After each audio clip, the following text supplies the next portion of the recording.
ብሩክ ምን ሆነ? ብሩክ እኔ ድጋሚ ጫወትብኛል። ማምን አልችልም። ዛሬ ቤት አልገባም። ባለበት እጅ ላገኘው ይገባል። በቃ ድጋሚ እኔን ጫወትብኛል። እኔ እኮ ለልጄ ብዬ እንጂ ብሩክ እንደዚህ አይነት ሰው እኮ አልነበረም። አሁን ምሕረት የሚባል ነገር የለኝም። ድጋሚ ንቀት የምቋቋምበት ትርፍ ልብ የለኝም።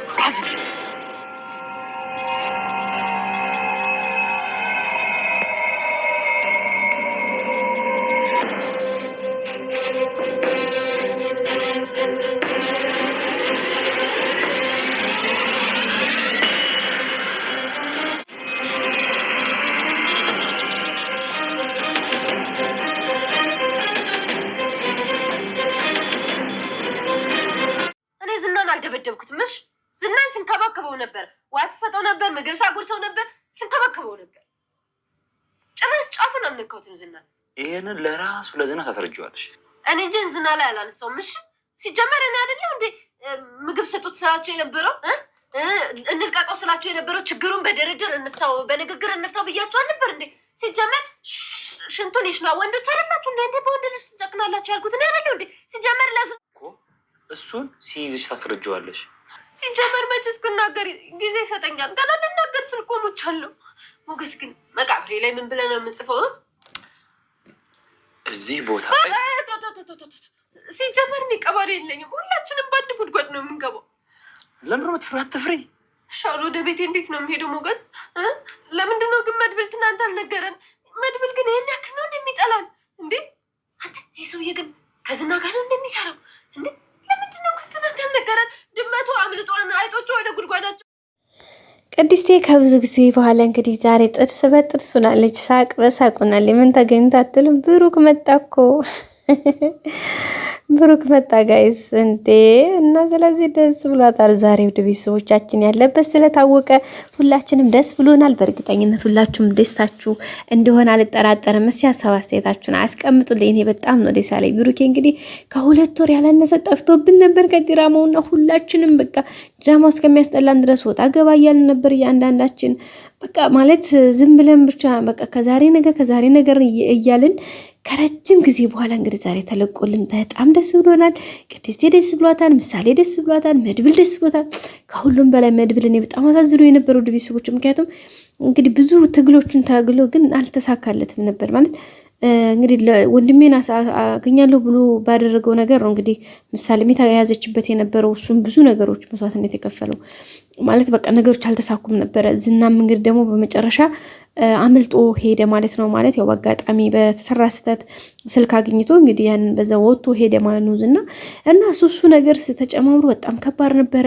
ያሳለፈው ሰዓት ጭንቀቱ፣ ሀሳቡ የምሳሌ ጥያቄ አለ። ቅድስቴ እዚህ ጋር ታስጨንቀዋለች። የሱ ራሱ በቃ ወንድሙን አለማስለቀቅ አለመቻሉ፣ ያለበትን አለማወቅ አለመቻሉ ብዙ ነገር ውስጡ ይጠይቀዋል። በቃ ብዙ የተለያዩ ጥያቄዎች ተደማምሮ መጨረሻ ላይ አሁን ላይ ግን በቃ ውስጡ በጣም ሁሉ ነገር አስጠልቶት የሆነ ተስፋ መቁረጥ ውስጥ ሊገባ 1 2 እያለ በጣም እየተናደደ ካሁን በኋላ አሁን እኔ ማንነኝ ወንድሜን እንኳን ማዴን አልቻልኩኝ ወንድሜን አገኛለሁ ብዬ ብዙ መስዋዕት ነው የከፈልኩበት ያስኩት ዝና አመለጠ። ሁለተኛ ምሳሌንም አስይዤ እንግዲህ ያው እግዚአብሔር ይመስገን ምሳሌ ብትለቀቅልኝም እንደዚህ ሆንኩኝ እና ምን ይሻለኛል እኔ አሁን ማንነኝ እያለ እንግዲህ ራሱ እየወቀሰ ነበረ።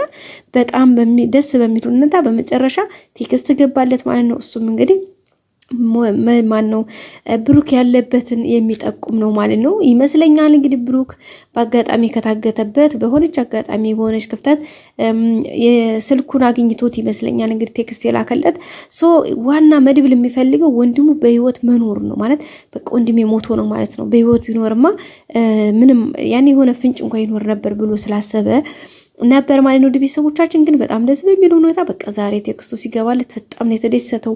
በህይወቱ ወንድሙን መኖሩን ሲያቅ በቃ ቁጭ ብድግ ብሎ በጣም እንትን ያለው ማለት ነው። ቤተሰቦቻችን ይሄ ራሱ በጣም ትልቅ ስኬት ነው፣ ትልቅ ዲል ነው። ቅድስቴ ራሱ አጠገቡ ስለነበረች ብሩክ ምን ምናምን ብላ ነበር በጣም የደነገጠችው። በቃ የደስታም በቃ ይሆናል አይደለ ደብልልቅ ያለ ስሜት ነበረ የተሰማት የነበረው። ውድ ቤተሰቦቻችን ግን በጣም ደስ የሚል ጊዜ ነበረ። እንግዲህ በቀጣይ ደግሞ ደስ የሚል ነገር ይዘው ብሩኬንም መጥቶ ፊት ለፊታችን የምናገኘው እንደሚሆን አንጠራጠርም። እስኪ እናንተ ሀሳብ አስተያየታችሁን አስቀምጡልኝ ውድ ቤተሰቦች። በቃ እንጃ በቃ መድብል በዚህ ልክ ደስ ማለት ደስ ስላለው ቅድስቴ ፊቷ ፈገግ ስላለ ምሳሌም እንግዲህ በቃ የምሳሌ ጥያቄ ራሱ ለቅድስት በጣም ከባድ ሆኖባት ነበረ።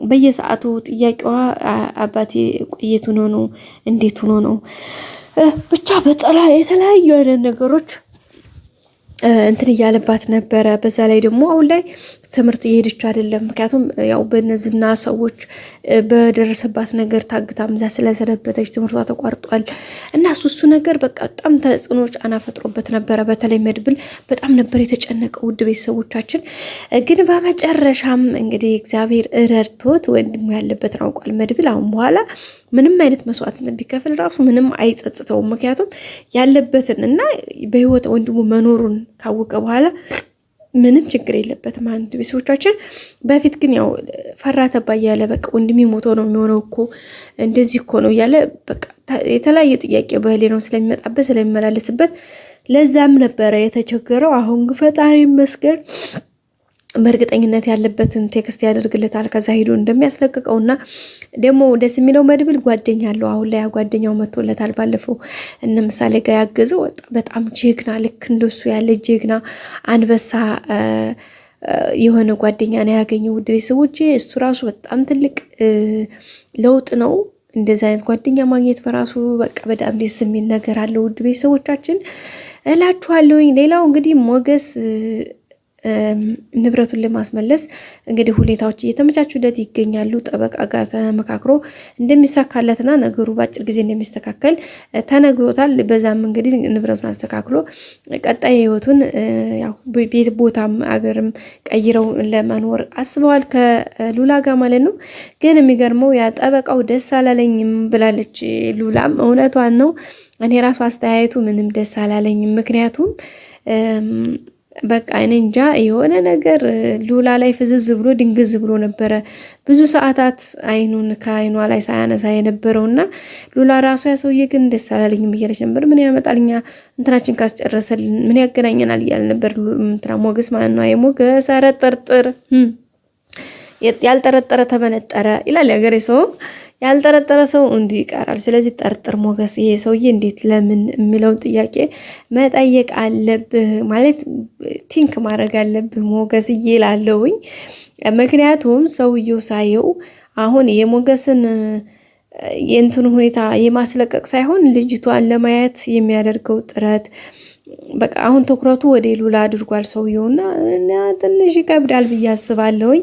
እንግዲህ ሞገስዬ ፈጣሪ ይርዳ። ብሩክ እንኳን ተመጣና መድብል ጋር ከሆኑ ያው እንደሚያግዙት አንጠራጠረም። እዛ ጋር የዝናን እንትን ሳይጨርስ ሁለተኛ ደግሞ እዚህ ጋር ሌላ እንትን ከገጠመው ሞገስ ከባድ ነው። ሚስቱን ተቀምቶ ደግሞ ከሰው ላይ ቀምቶ ለሰው ባልሆነበት እናንተ ግጣችሁ ለኔ እኔ ግጭ ለውሻል አሉ ሰውየው። እኔ ቢጤ አንድ ምስኪንና ከእንትና ከዝና ላይ ቀምቶ ለራሱ ከራሱ ደግሞ ተቀምቶ ለሌላ ከሆነ ይሄ በጣም ከባድ ነው የሚሆነው። በነገራችን ላይ ሉላን አለመውደድ አለማፍቀር አይቻልም። የጸጉሯ ደርባባነቷ፣ መልኳ፣ ምናምን አነጋገሯ ሁሉ ቆንጅዬ ነችና ስለዚህ አይቶ አለመውደድ አለማፍቀር አይቻልም። ግን የሰው ሚስት ናት ባልተቤቴን አታዋውቃት እያለው ወዶ ፍዝዝ ብሎ ቅርት ረሸ ነው ንቀል እንዴ ሰውየው። ሞገስስ ደግሞ ዝም ማለቱ ምንድን ነው ምናምን ምን ምናምን አይልም እንዴ አላለም ጸጥ።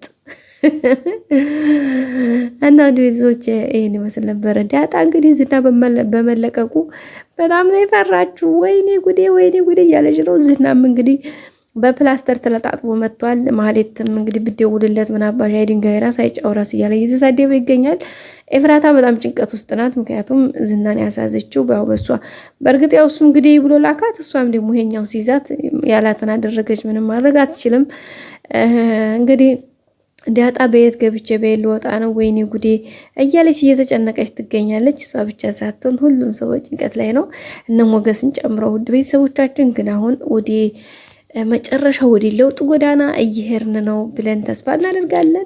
በቀጣይ ክፍል በአዲስ ቪዲዮ እስከምንገናኝ ሰብስክራይብ፣ ላይክ፣ ሼር እያደረጋችሁ አበረታቱኝ። ሁሌም አብራችሁ ስለሆናችሁ በጣም አመሰግናለሁ ቤተሰቦቼ። ላይክ ማድረጋችሁን አትርሱ። ያው እናንተ የኔ ቤተሰቦች ምርጦች ናችሁ። ግን በቀጣይ ቪዲዮ እንገናኝ። ቻው።